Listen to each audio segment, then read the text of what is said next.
Welcome to CodeCraft. I'm Harman Sehgal.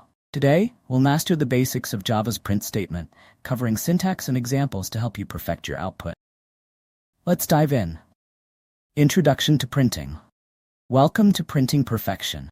In this presentation, we will explore Java's print statement, focusing on its syntax and practical examples. By the end, you'll be equipped to master printing in your Java application. Understanding print statement. The print statement in Java is essential for displaying output. It allows you to present data in a clear and concise manner.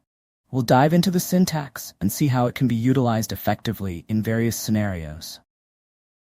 The basic syntax of the print statement is simple: system.out.print or system.out.println.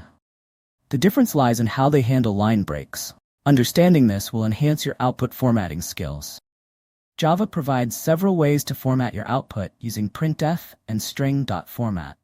This allows for greater control over how your data is presented, including alignment, width, and precision. Practical examples. Let's look at some practical examples of using the print statement. From displaying variables to formatting tables, these examples will showcase the versatility of Java's printing capabilities in real-world applications. Conclusion and tips. In conclusion, mastering Java's print statement is crucial for effective programming. Remember to experiment with syntax and formatting to achieve printing perfection in your projects. Happy coding! Thanks for watching. I hope you found this guide on Java's print statement helpful. If you enjoyed the video, please like, share, and subscribe to CodeCraft for more Java tutorials. See you in the next one, and as always, happy coding!